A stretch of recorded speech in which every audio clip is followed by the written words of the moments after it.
Welcome back to our weekend Gunpla show. Folks, this is the new Master Grade Tallgeese Flügel EW. 6,600 yen, a premium Bandai exclusive, and the kit definitely does look really good. Coming out in January 2022, and my only concern is whether the feet of the Tallgeese, given how small they are, will they be able to support the entire weight of the additional wings. For me, I think I will probably be skipping this kit and wait for the titanium version of this kit, which Bandai would definitely release sooner or later in the future. His sculpt is new, so that is a nice added bonus. Coming out in July and August 2021 is the new Gunpla Builders Cup 2021, only for Japan, unfortunately running for a month of July and August. So we would be shortlisting some of the potential candidates that will win in our channel, so do stay tuned. The prizes are quite interesting. A very nice gold, silver and also bronze coated entry grade kit. So the entire contest is online only, which I think is quite nice given that this year we don't actually have a GBWC 2021. Hopefully there will be a GBWC 2022, but let's see how the situation develops as we get some news. Also brand new coming up for Premium Bandai is the Real Grade Hyper Mega Bazooka launcher, and this seems to be the manga version of the Hyper Mega Bazooka launcher, because if you remember the earlier Tamashi version is a very different look and feel.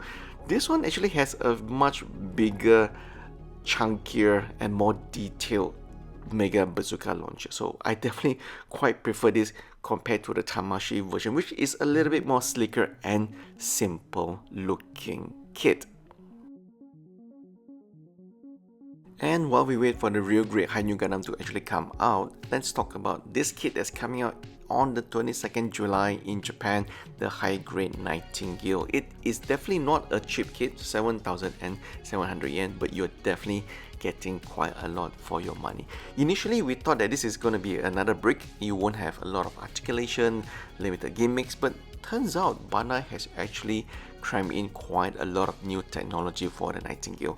First and foremost, this particular kit will not have any polycaps, and I think that is a very big bonus for a kit at this price and also at this size. I can't tell you how much I despise kit that's using polycaps, but this is definitely a very big bonus. Secondly, in terms of detail, yes, this is a very true to the original design of Nightingale, so there aren't a lot of new added on details on the particular armor of the Nightingale, so that is something that's out of the window. But in terms of gimmicks and movement, as you can see here, Bandai has definitely crammed in quite a lot of articulation and also gimmicks for the Nightingale, which I was not expecting. So in terms of the arms, as you can see here, you can actually bend the elbow both 90 degrees, so there's actually quite a lot of new articulation available afforded to the Nightingale, so that's actually a very nice welcome bonus.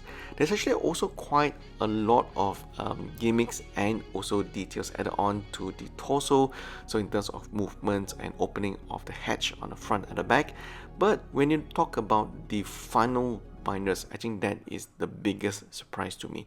Quite a lot of parts that has gone into the final binders, but in terms of the size of the final binder itself, that thing is the height and the size of the high grade 1/4 scale entry grade Gundam RX-78-2. So that kind of gives you a sense of how big this particular kit really is. There's actually quite a lot of parts that goes into the thrusters for the final binders, so that is actually a very nice welcome bonus. Bandai also did not spare any expense in terms of the part separation for the Saber Tomahawk and also for the shield, so that's actually a very nice welcome for the high grade Nightingale. Now when you go into the front skirt and also the back skirt for the Nightingale, that is where things gets really interesting. Very nice little details such as the additional parts for the waist, and also when it comes to the thrusters and the propellant tanks, all of those are actually movable, so that's actually quite a lot of nice gimmicks. And the landing arm or landing gear for the particular the back skirt of the Nightingale, that is also a very nice welcome bonus that we have not seen before. So while we wait for this kit to actually comes out in Malaysia, I'm not sure when I'll actually get my hands on this particular kit. I think I pre-ordered this kit with one of my retailer store, but I don't remember if I did, so I probably have to go back and check. Now, the only thing that I want to talk about is I'm a little bit down, to be very frank, because we actually still stuck in lockdown here over in Malaysia, and I believe so in certain countries like Singapore and also Thailand. We've also seen some cases going up, and we're all going back into lockdown, which is unfortunate. But I think if I can get my hands on this particular kit, I should be able to spend some of my lockdown days in building Gunpla. So look forward to the review if and when I actually get my hands on this particular kit.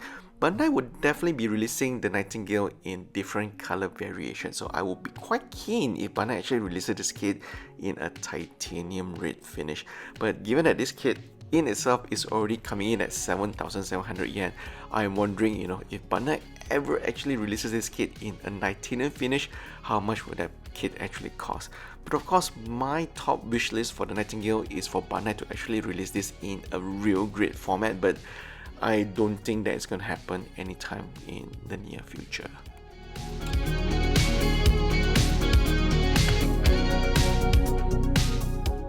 8th of July was RH-78-2 Gundam Day, and to celebrate, everybody was showing off their RH-78-2 build.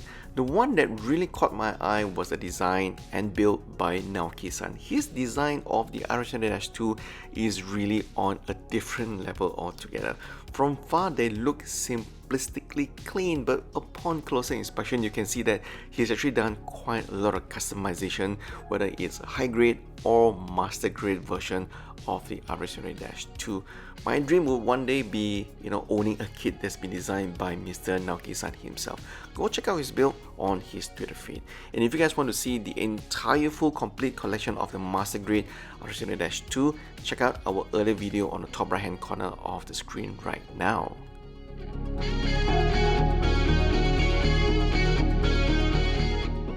Mobile Suit Gundam Hathaway, well, this is quite a movie. It released on 1st July on Netflix and is part of a 3-movie trilogy by Sunrise. And this is gonna be an unpopular opinion review, to be very frank, because for me, well, this entire movie, well, in terms of production, it definitely has the high quality standard that we expect from Sunrise. It's very fluid, it's very sharp, everything is very well drawn, and also in terms of sound production as well. But when it comes to an enjoyable Gundam movie, this is actually much in the same vein as Mobile Suit Gundam Unicorn as well. A lot of political mature themes being discussed. This is not the movie that you want to kick back and relax to watch and enjoy, unfortunately. I have to say it, right? For a scale of 1 to 10, I will give this movie a rating of 7. And the reason why is because, to be very frank, there's way too much time being spent to develop the characters. Hathaway, Gigi and Delucia, Kenneth, Lane, Gorman.